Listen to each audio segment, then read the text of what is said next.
Okay. Um, Matthew chapter 28 is where I'll start, and um, I'm going to look at some more details that I didn't cover on Sunday um, that I think you'll find very interesting. I hope you find it interesting because it kind of illuminates some things in the text that um, I think are very helpful for us um, appreciating the accuracy of the record that we have. I'll put it that way. In other words, um, some people don't trust the gospel accounts um, on the resurrection, especially because, well, we know why, but one of the things that they claim is that the gospel accounts present contradictory stories about the resurrection, and because of that, we can't trust them, right? So that's what's usually said. That's what's claimed. My response to that is basically this: just because you have different accounts doesn't mean that they're contradictory. If we say that something is contradictory, we're saying something more than saying that they're different, right? For example, let's say the police officer shows up at an accident, and he begins to interview eyewitnesses to the accident, independent of one another.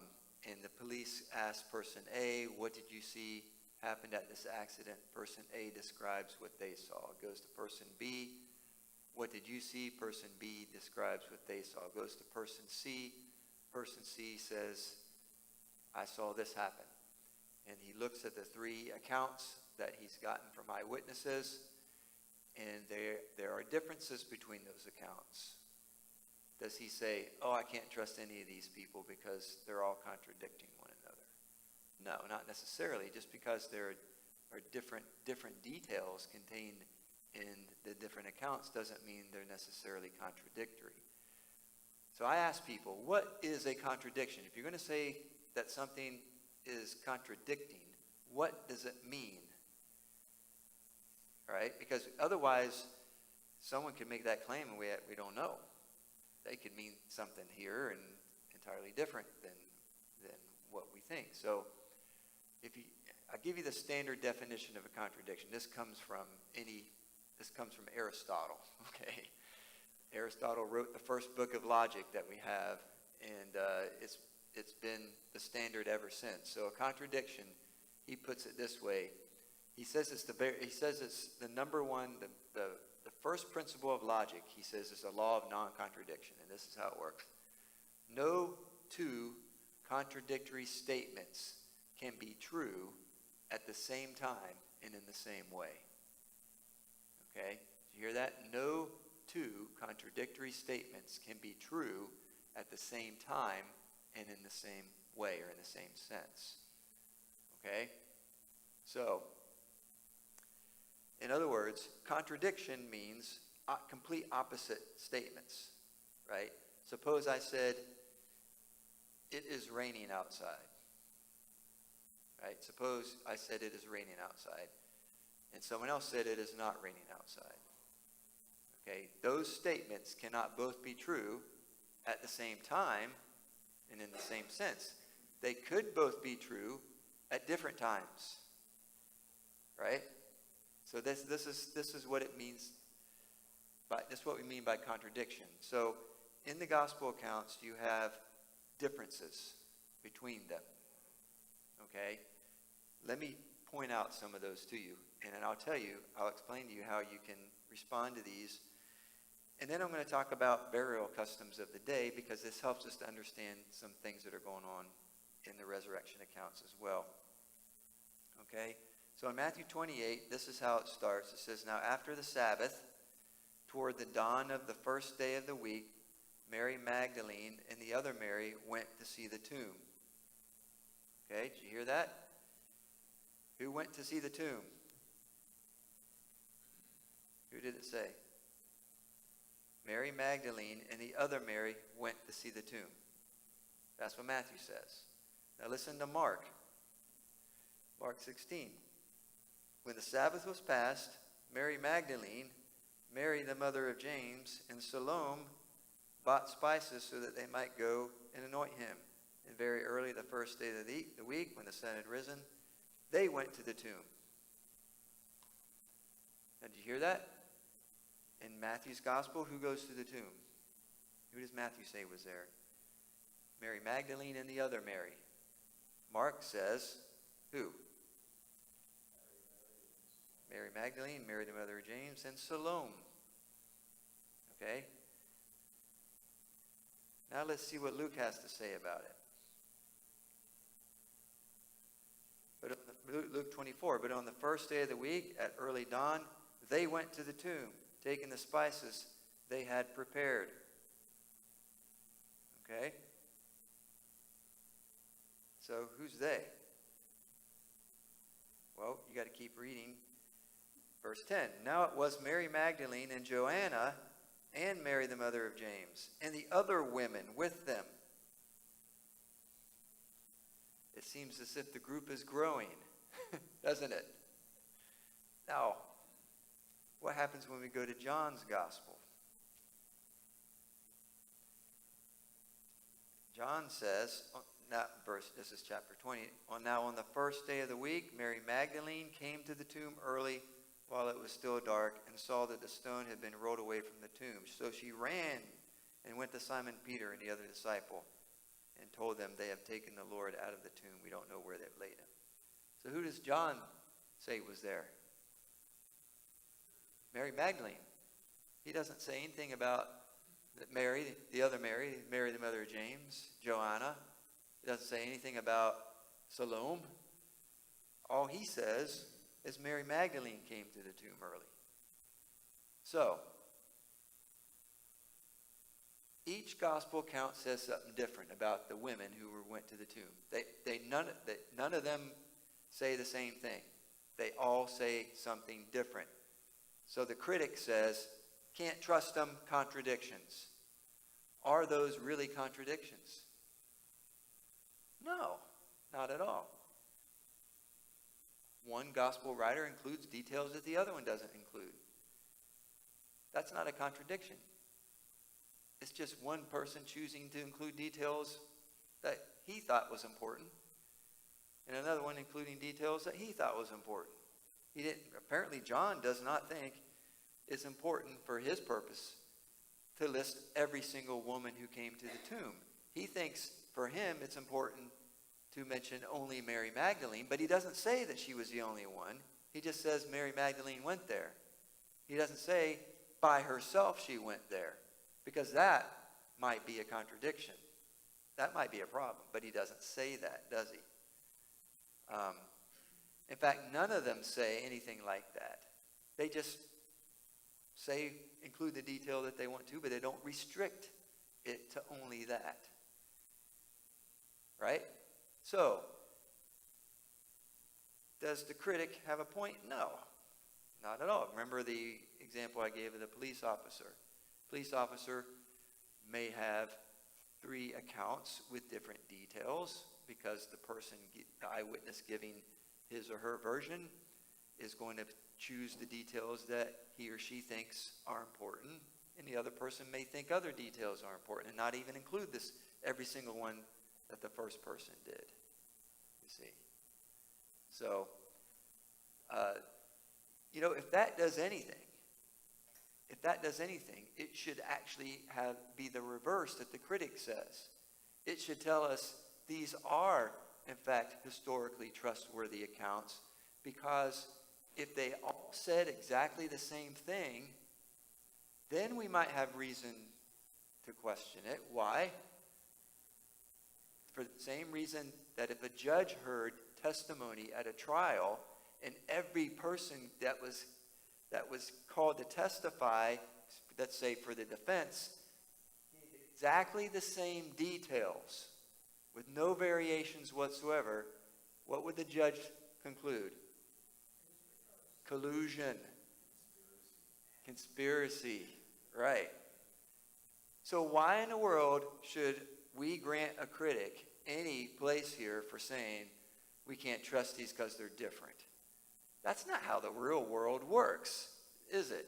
So at the end of the day, what the critic's being nitpicky about nonsense, because what the critic really doesn't believe is that Jesus rose from the dead. That's really what's going on. They don't want to believe that.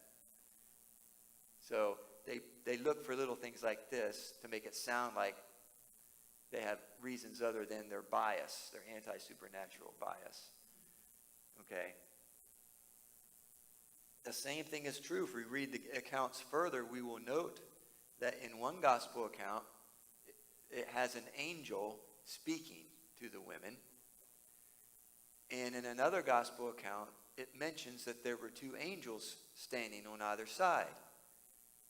The critics do the same thing with that. They say there's a contradiction here because one account says that there was only one angel at the tomb, the other says there were two. And that's just a complete misrepresentation, because the text never says that there is only one angel at the tomb. All the text says, and an angel said. It doesn't say there was only one angel here. It says, and an angel said. It never mentions any other angels. That doesn't mean there weren't any others there, but it just simply says, the angel said.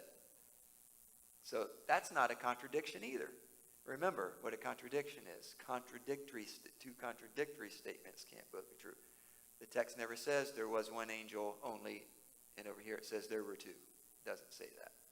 So that's just a little bit of apologetics for you. These are common criticisms that you hear from people who try to, make the Bible look like you can't trust it. So, all right. Let me go back to, I think it's Mark's Gospel. Let me take a look and make sure. Yeah, this is the passage I read Sunday.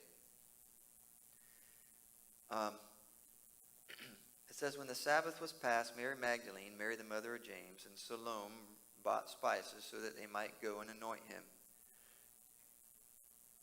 Okay, so what are they up to there? They're bringing spices so that they might go and anoint him. Well, here's where, and you guys, I've said some of these things before, so this is just by way of reminder. What were the burial customs among the Jews at this time? The burial customs of the Jews were that you actually got buried twice. Okay, there were two burials that would occur. The first burial would occur on the day you died. Okay, on the day that someone died, they were buried that same day. How were they buried? Well, they were taken and placed into a tomb.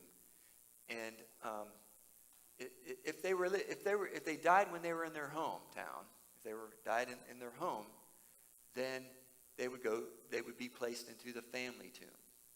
But if they died when they were away, you had to get them buried. It's too far away to the family tomb. Where was Jesus from? Well, originally he's from Nazareth, right? So more than likely there was some family tomb for him in Nazareth, but he's in Jerusalem.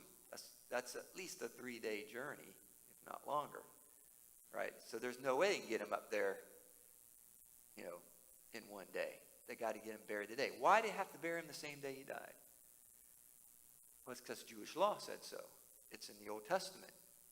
And it was a practice that was carried forward into the New Testament times. According to Jewish law, you cannot leave a body out. There's one exception to this, and that was if a person died at night. Obviously, you don't have time, to get them prepared for burial and put into a tomb. So they'd have to be left in the house during the night until the next morning. Then they could be placed in a tomb. So if you were outside of town and you could, your family was on a vacation or whatever. Here, in this case, it was a Passover week. So Jesus is in Jerusalem. He's crucified. He dies, and he has to be buried that day because he's a Jew, right? So what has to happen? Well, the Jews, were very serious about this stuff. Even a criminal would be buried according to Jewish customs. Okay, and just to give you an idea how serious they were about this, and this is in the Old Testament as well, if you were in a battle, and at the end of the battle, there were, let's say you were fighting against the Romans or someone. At the end of the battle, you won the battle, and there were a bunch of dead Roman soldiers laying around. According to Jewish law, you had to take care of those dead bodies before the sun went down. Otherwise, you defiled the ground. Now, this is Old Testament stuff. This is the Jewish way of doing things. Okay, so this is how serious they were about taking care of dead bodies the same day. Right? We have plenty of supporting records that we could go to. There's Josephus. There's rabbinic writings. There's a Mishnah. All of the Jewish writings, all the records we have are consistent on this. Okay, there's no variation to this. Okay, so when we have the crucifixion at the end of the day, when Jesus dies, there's a Sabbath coming because this happens on the Friday. What time does the Sabbath start? Anybody know? Sundown. So roughly 6 o'clock, 6 p.m. So they realize that they're up against the Sabbath. So this is why the two thieves on either side, thieves is probably not the best translation, by the way, for these guys. They were more than thieves. They were insurrectionists, more than likely, because crucifixion was primarily reserved for those types. And this is why at the trial of Jesus, they tried to portray him as a rebel against Rome, because this is how they could justify him being crucified. So these guys were more than just thieves. Okay?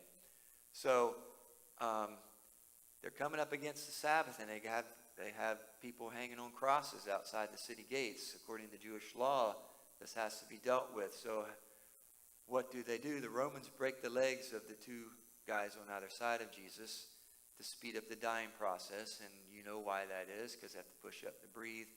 So they would die of asphyxiation pretty quickly after you broke their legs, and they would take a big long iron bar and just crush their legs.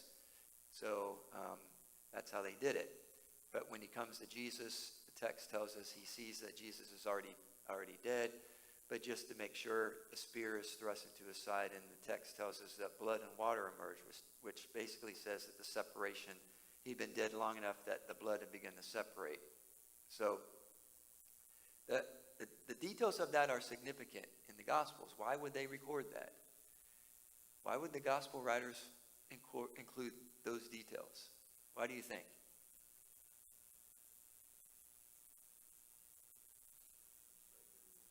He's really dead, right? Because there is a theory that has been proposed. It was real common in the 19th century, in the 1800s. It's called the swoon theory. Ever heard of it? The swoon theory was a way to explain away the resurrection, basically saying that Jesus passed out on the cross, and they thought he was dead, but they were mistaken, and they buried him. They put him in the tomb, and he revived in the tomb, and he came out, and people began to proclaim that he had risen from the dead when in fact he just passed out. It's called the swoon theory. Obviously it comes in the direct conflict with the text. The writers of the gospel accounts make it very clear that Jesus died.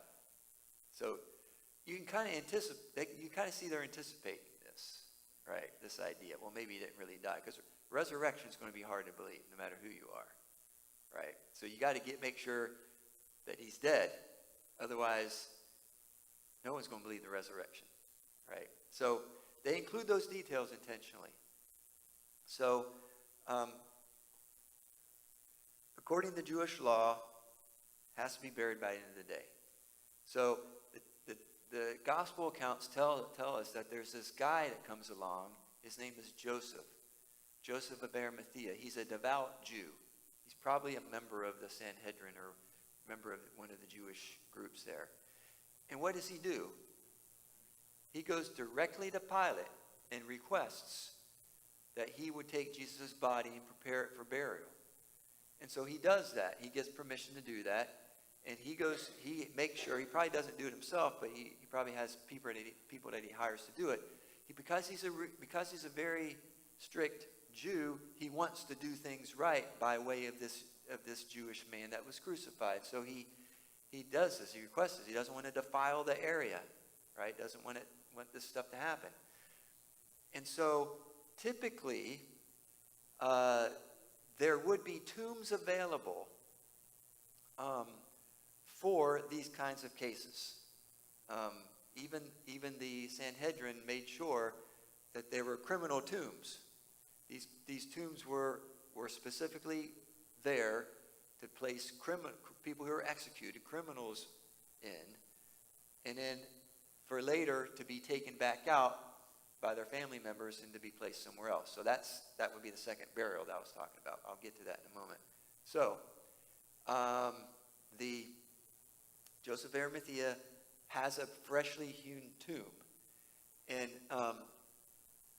if you go to Israel today to what's called Gordon's Calvary in the Garden Tomb area, if that is the right place, and nobody knows that it is, but some people would think it is, but nobody really knows.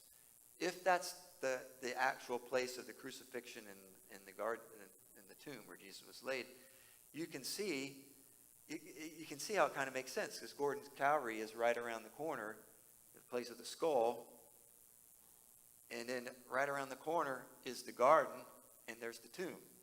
So if Joseph of Arimathea, if that was what he owned, you can see it was very convenient for him to have been able to take the body and go right around the corner of the hill into that tomb, where he had the garden. There's a wine press there.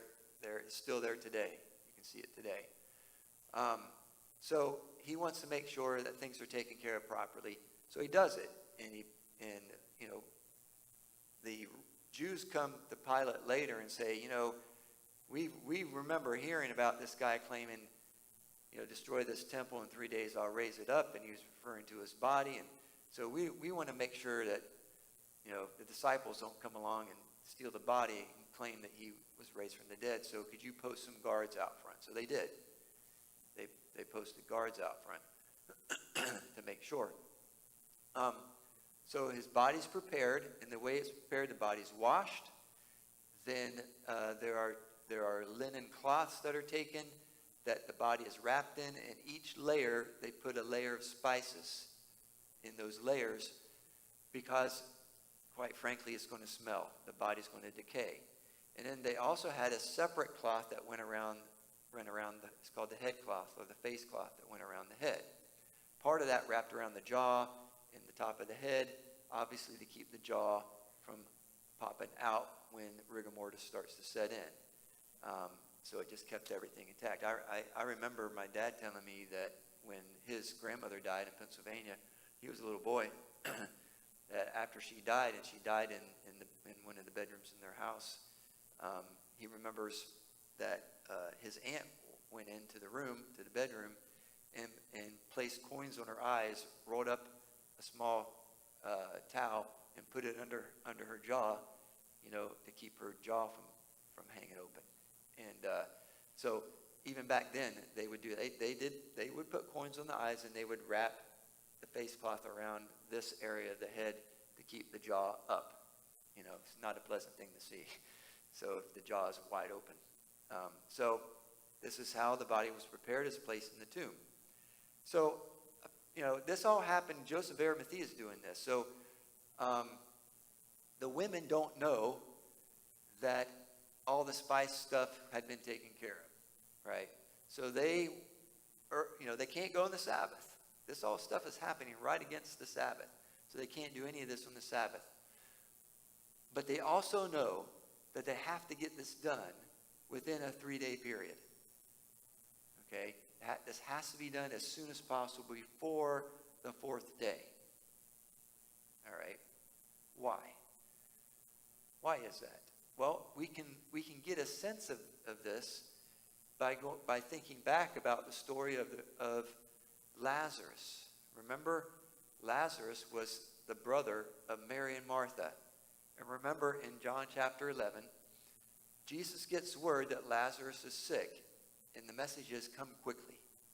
He's near death. We need you. Jesus waits a couple extra days before he decides to head that way. What happens when he gets there? Lazarus has been dead for a while. For 4 days, he's been dead.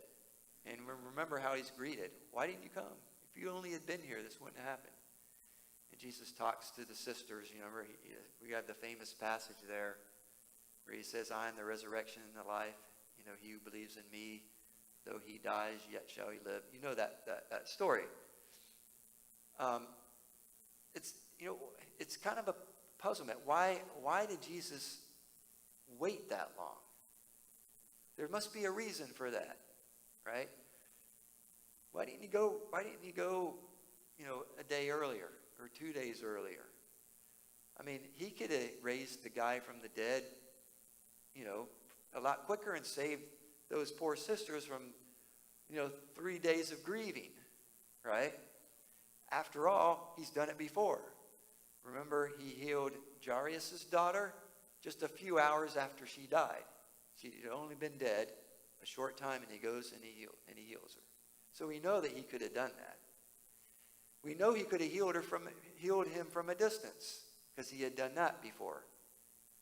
So there must be something that he's trying to do here intentionally, and there is. This is one of those areas where I think you have Jesus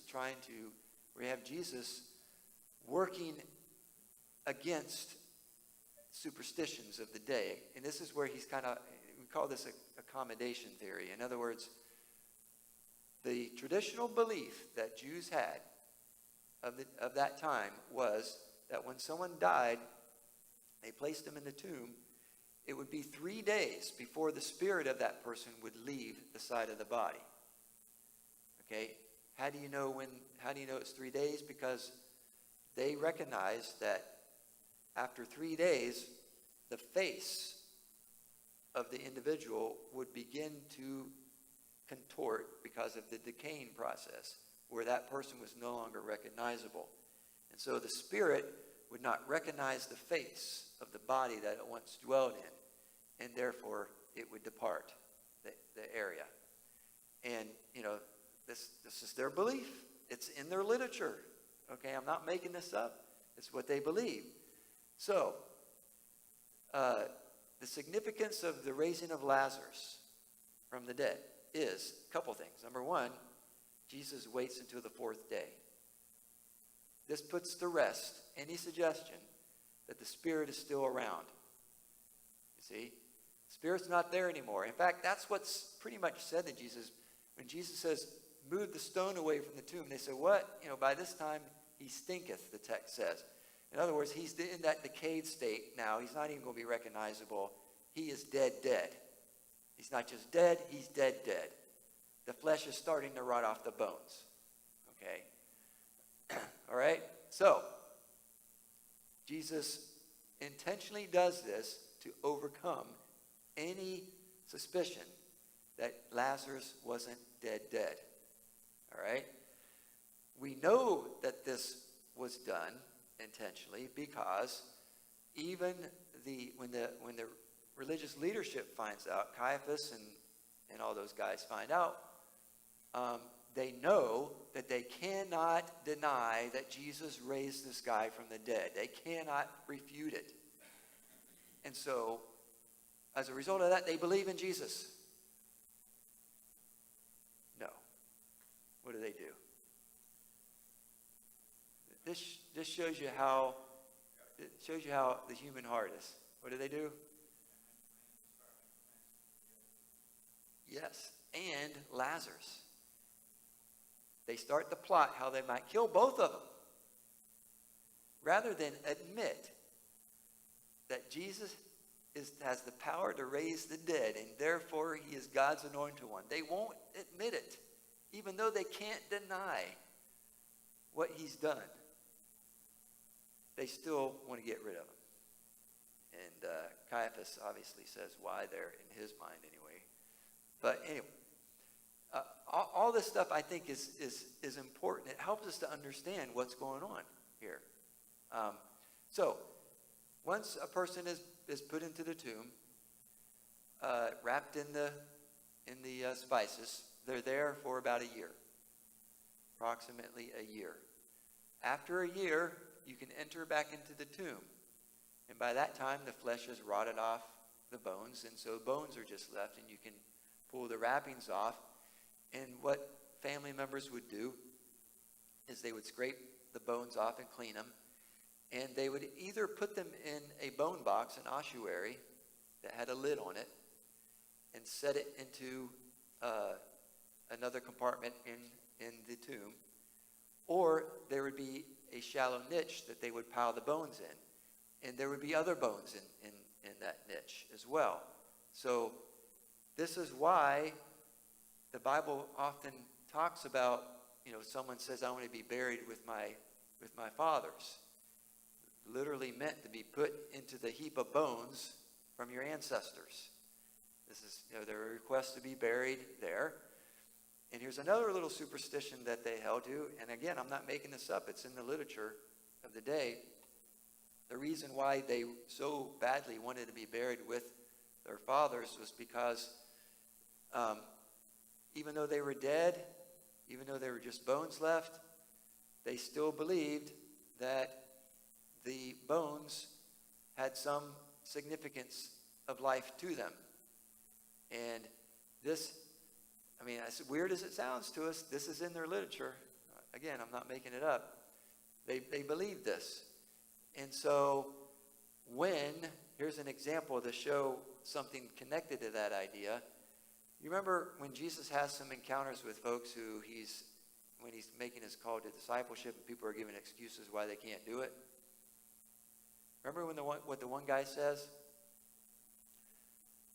Let me go bury my father first. Remember that story? On the surface, it sounds like, Jesus, why can't Jesus let the guy bury his dad? What's the big deal here? Maybe his dad's in hospice care, whatever. Why can't Jesus just let him be with his dad in his last days? Well, most likely his father's already died, and what this is a reference to is the second burial. Okay? His father's body is probably in a tomb, and he's putting off. Remember, these are excuses. And Jesus shows how ridiculous this excuse is by sort of turning the tables and saying, remember what Jesus says in response? What's he say? Yeah, but the actual Greek, and some English translations do render it this way. The actual Greek says this, has Jesus saying this, let the dead bury their own. Let the dead bury their own. Which suggests the idea the guy's bones are already in there with his ancestors. Let them take care of him. So in other words, you got to see Jesus as a guy with a sense of humor. And I think that's probably what's going on here. Because remember, these are lame excuses. They're ridiculous excuses. Let me bury my father first. Well, the father's already dead. His corpse is in the tomb. The guy's really putting it up. You're using this as an excuse not to be a follower of Jesus. And Jesus says, let the rest of the ancestors take care of it. Let the bones take care of him. Jesus has a sense of humor, and you kind of got to see what he's doing there with this guy. Anyway, okay. So, in Mark, go ahead. When you first hear that, you kind of put a different spin on it, which is, you're good at that. Which is good. But, when I first hear that, or when I think about it, I was thinking that he meant like the dead in spirit. Yeah, that's what a lot of people think. Yeah. But I think Jesus. Yeah, I think that's Jesus kind of cool. is dealing with this guy. Come on, I think he's giving it back to the guy because that would be consistent with the other responses that he gives, the other excuses. Well, that was Jewish tradition.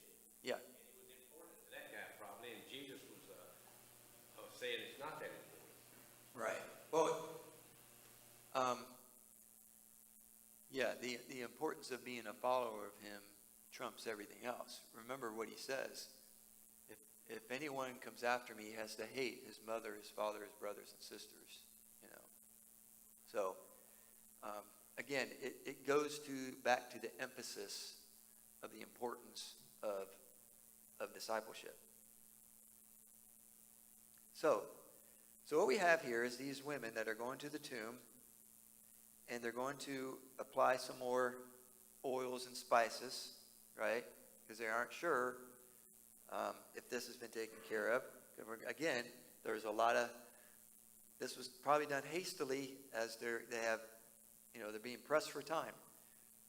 And it's done by this Joseph of Arimathea, who is a wealthy man. Okay? So they go there, and in verse 3, and they were saying to one another, who will roll away the stone for us from the entrance of the tomb? Right? And then it says at the end of verse 4, it's a very large stone. Now, here's some facts for you to ponder about this.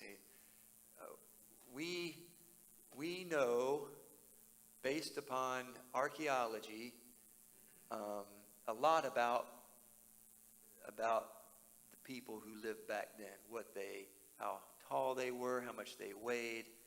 We know what the lifespans were of people who lived back then. How do we know this? Because archaeologists have found tombs with lots of skeletons in them. And they've been able to examine these skeletons. And like in one tomb alone, they found 60 to 70 skeletons in that one tomb alone. So they can analyze the bones. They can get an idea of male, they know male or female bones. They can test to see what the ages of these people were. They can, they can do all that stuff because we have the ability to do that now. So here's what all that investigation tells us. The average height of a woman in the first century was under 5 feet tall. So more than likely they averaged 4 feet something. The average weight was under 100 pounds, 80s to 90s, 80 to 90 pounds. Okay? Now, go back to this. Who will roll away the stone for us because it's a large stone? Now you can appreciate that a little more, right? In addition, men. The average height of men was a little over 5 feet. A tall person would have been 5'6". All right. Weight, 130 to 140 pounds. Okay, these are averages. This is based upon the bone studies that they've done with skeletal remains they found in tombs. And it's not just a handful, it's a lot. Okay? Average lifespans is another interesting thing.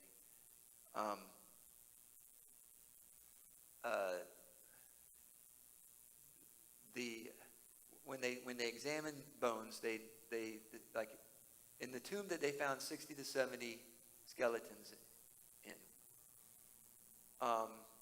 only 1/3 of them were of adult age. Okay, what does that tell us? It tells us most people didn't live to be adults.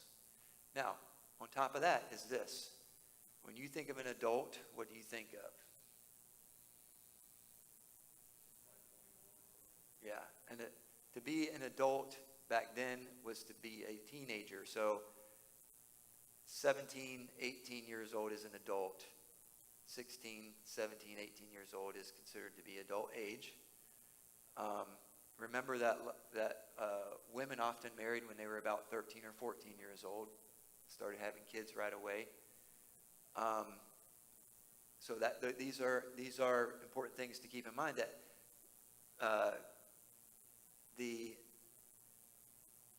if you live that 1/3, if you live to be an adult, 1/3 of the skeletal remains they found, they discovered that the average age was 25 years old, 25 to 26 years old. They found that, I believe they found a handful of those skeletal remains that the ages dated out to into, I think, the 30s, mid-30s. And then they found one or two. They found two or three that were in the 50s, and they found one that was in the 60s. So that gives you a good span of the average ages of folks that lived back then. Okay? The infant mortality rate was astronomical back then. You need to keep that in mind as well.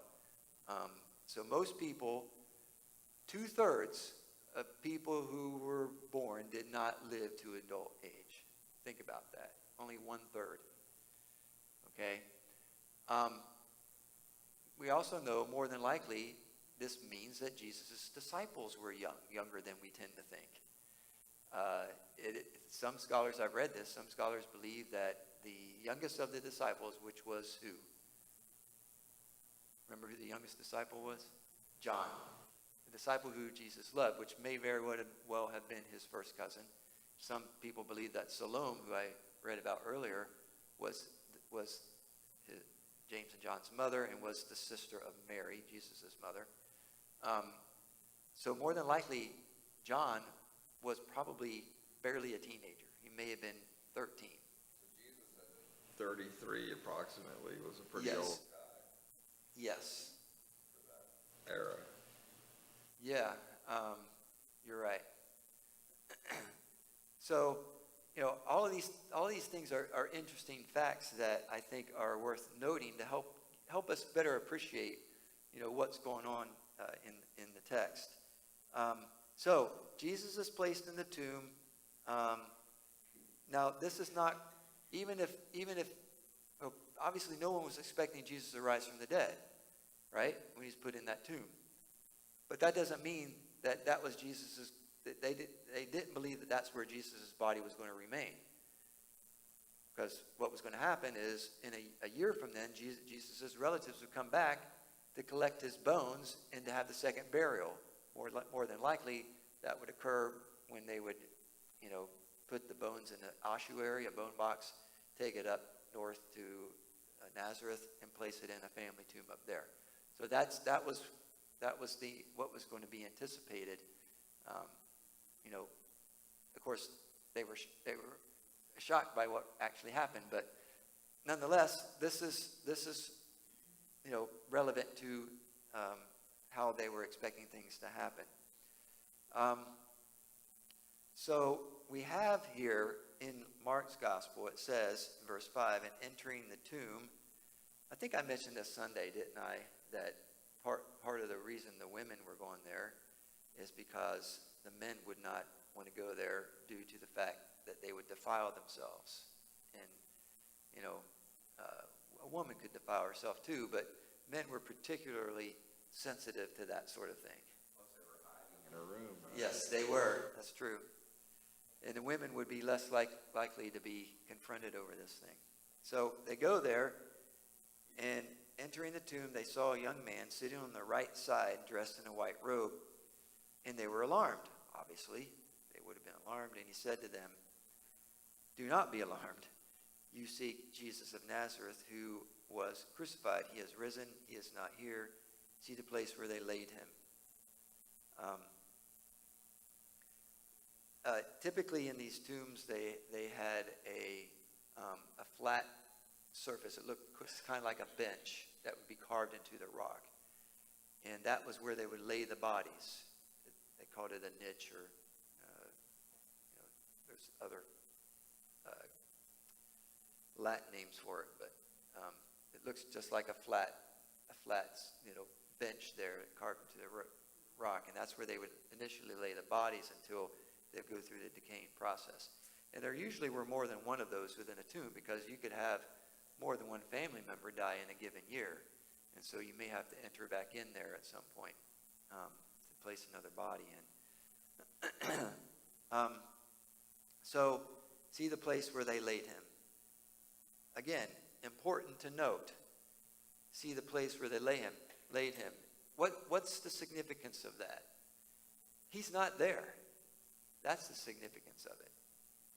The body's not there. Why is that so important?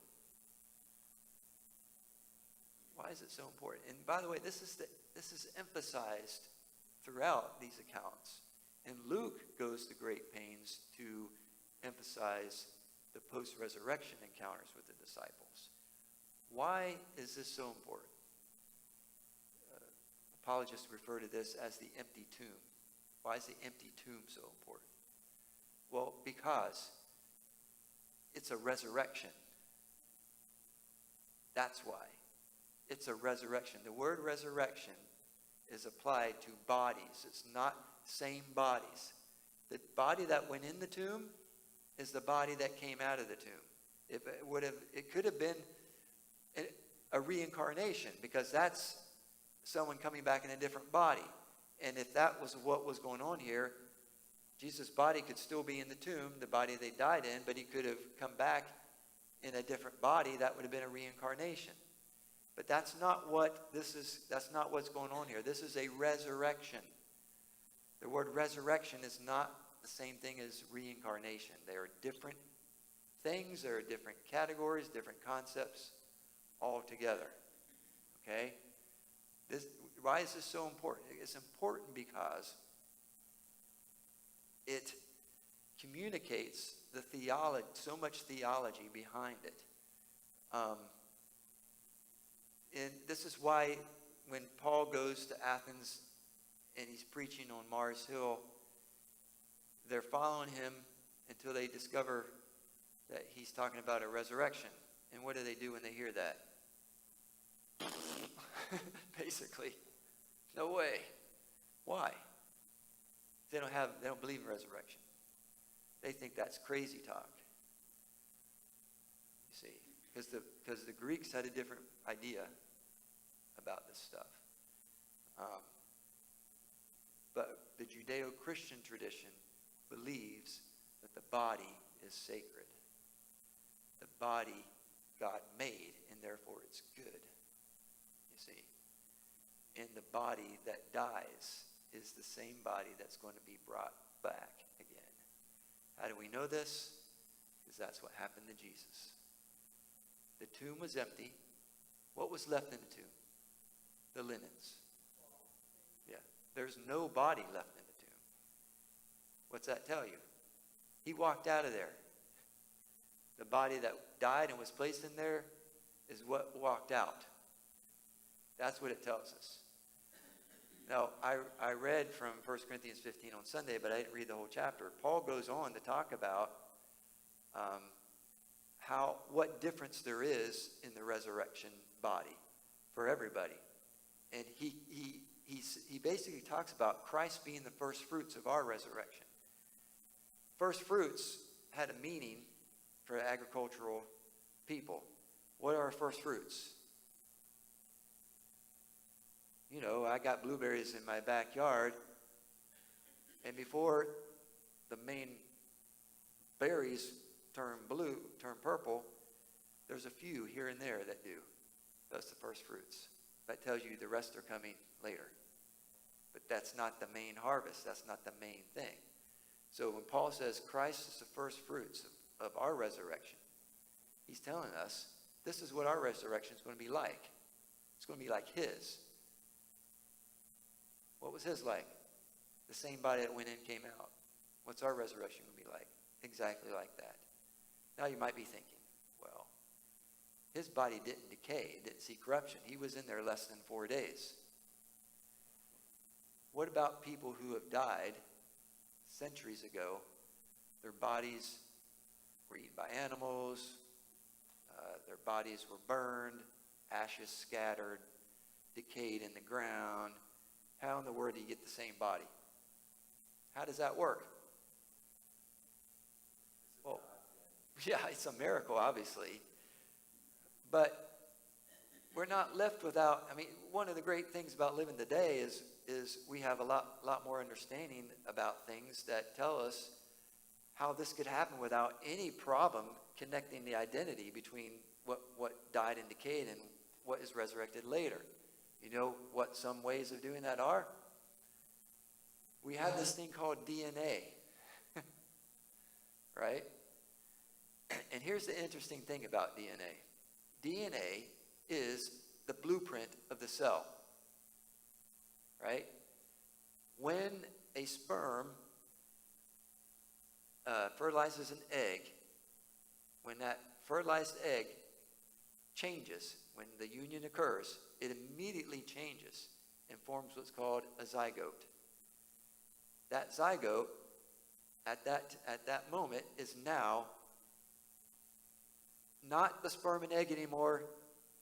It is a human organism, okay, with its own unique DNA that is not identical to the mother and father, right? And as cells begin to divide, those cells are dividing based upon a blueprint within the nucleus of those cells. That's the DNA. And it replicates, becomes an embryo. An embryo, then later on, we call it a fetus. And then after birth, we call it an infant. Then we have a toddler, adolescent, adult, right? Guess what? At every stage in that development, you have the same organism, same DNA. This is why I'm against abortion, by the way. Because every one of us in this room was at one time an adolescent, a toddler, an infant, a fetus, an embryo, and a zygote. Every one of us.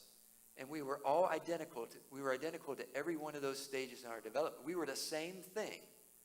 The thing that you are now, which is a human organism, is the same thing that existed when you were a zygote. All those terms are nothing more than categories of development of you as a human organism that came to be at conception. This is why I'm against abortion. Because when you abort an embryo or a fetus, you're aborting a human being, a human person. Okay? I mean, you look at a lot of biblical passages that you can muster in support of this as well. But anyway, what's this say to us about the resurrection? It says this, that the way you can have identity, you can maintain identity with the body is by way of DNA. It's the same way that you and I can be the same thing throughout development. See, am I the same organism that I was 10 years ago? Yeah, what makes me the same? DNA replicates cells. I don't have the same material because we know that cells are being replaced throughout your lifespan. Every 7 years, they say, every cell in your body has been replicated. See, so you don't need the same particles. You don't need exactly the same matter.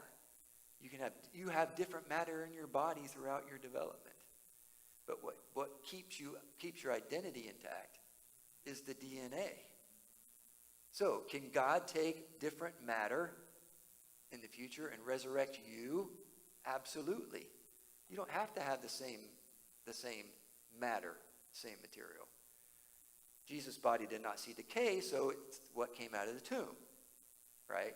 But this explains how you can have the exact same person come back from the dead thousands of years from the time that they died, when their body is turned to dust.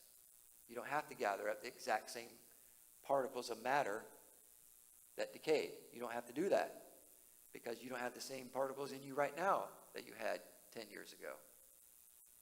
Okay? Does that make sense? You following me? So I'm just trying to show you why it's important to recognize that our resurrection is a real same body physical resurrection. It's not some bizarre Casper the Friendly Ghost thing or whatever you want to call it. It's a real physical body. How do we not? Luke goes to great pains to tell us this. Remember in the post-resurrection accounts that Jesus has, what's he say to his disciples? They think they're seeing a ghost. What's he say? Fingers in my... Yeah, touch and see. A spirit does not have flesh and bones as you see that I have. He invites people to touch him to see that he really has flesh and bones. That's what bodies have. That's not what spirits have, right? What else does he do to prove that? Eats food in their presence. Ghosts don't eat food. Jesus does eat food. Why? Because it's him. It's him. You see. Then you might be saying, well, his body must have been different in some way because sometimes people don't recognize him. Well, who didn't recognize him? Mary, crying in the garden. She's not expecting to see him. Her eyes are full of tears. She's probably not even looking up at him. When does she finally recognize him? When he speaks to her. I think that's probably when she finally looks up at him. You know. She's distraught. You ever seen Middle Eastern women weep? Okay. She's not really looking at him. She thinks he's a gardener. She sees a guy over here, whatever. She's in this state of mourning. She's very upset. What did they do with the body of my Lord? She's crying. Her eyes are full of tears. She's wailing. She's doing all the stuff that they do. And he says her name, and then she looks up. Okay. You might say, well, what about the guys on the road to Emmaus? You know, I think that's probably more intentional than anything else.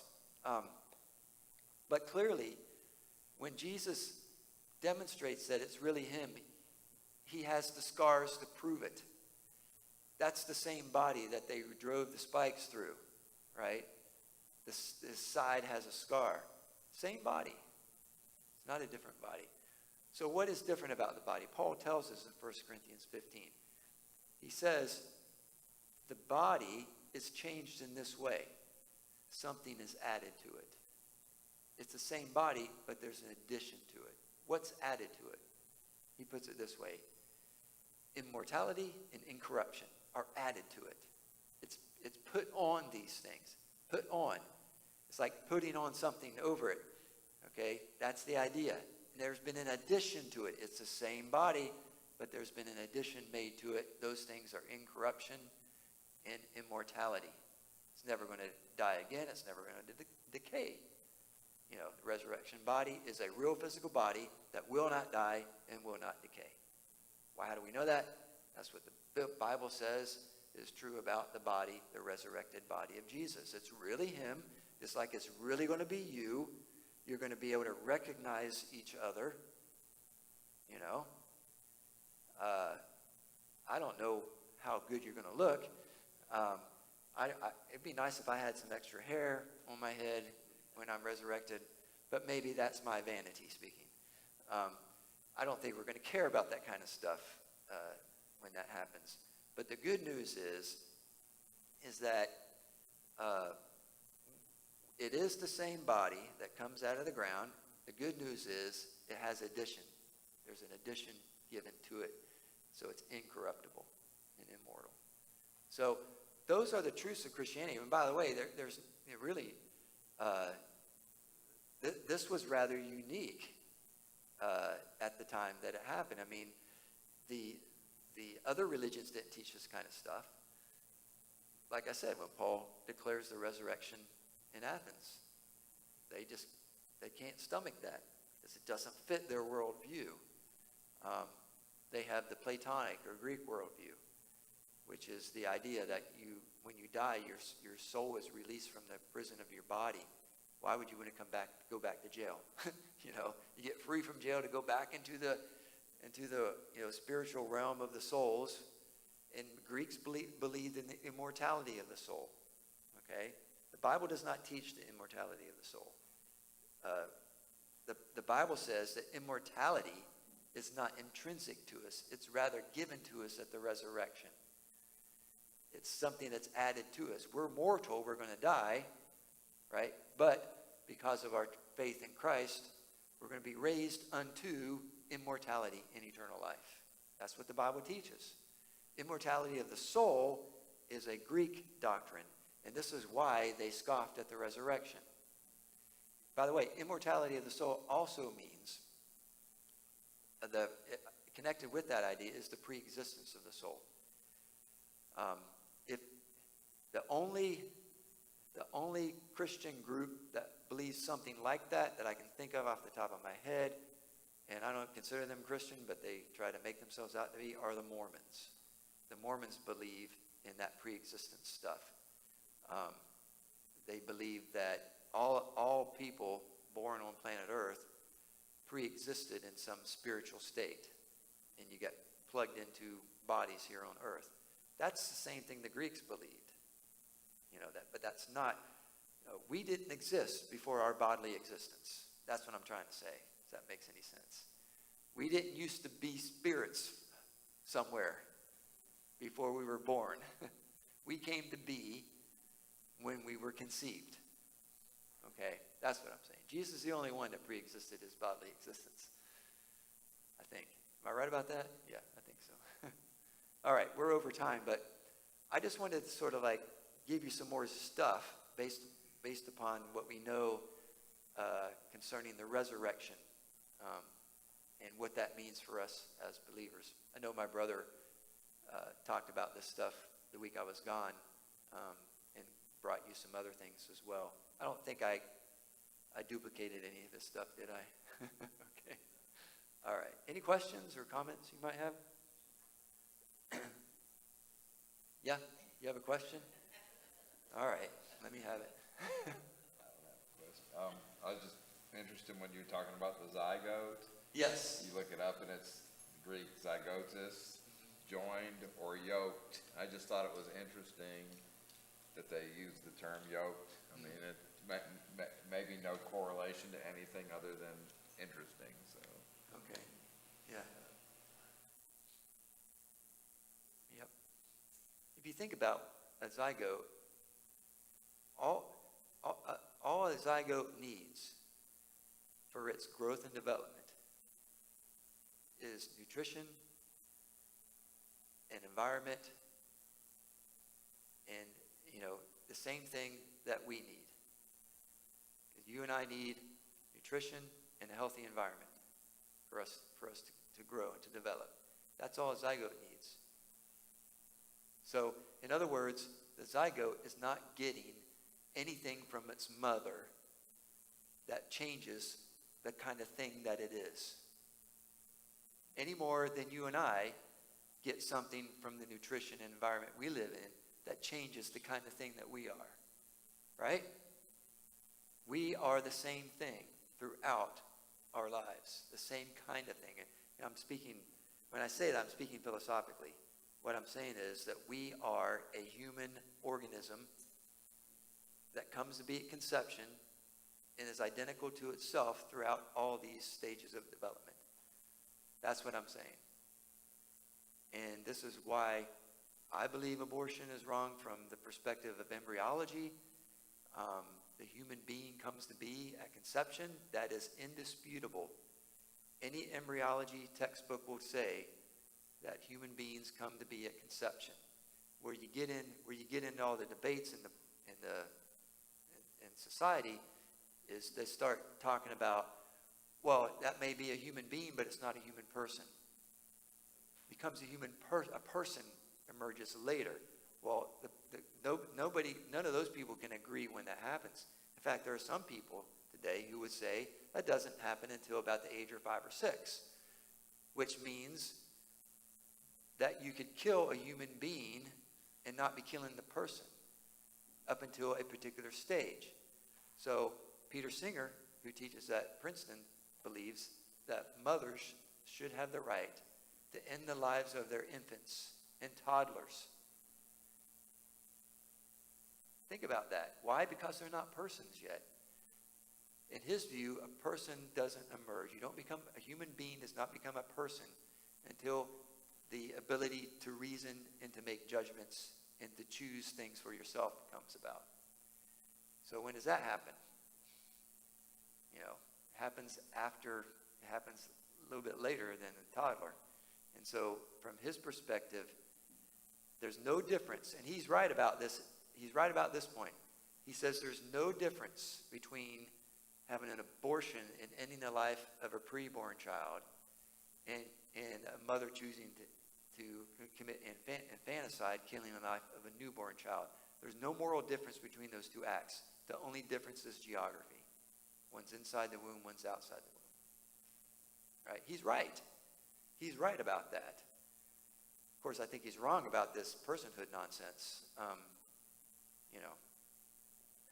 Anyway, that's a little side note. All right. Any other comments, questions? All right. Well, thank you for coming. Let's pray, and we'll be dismissed.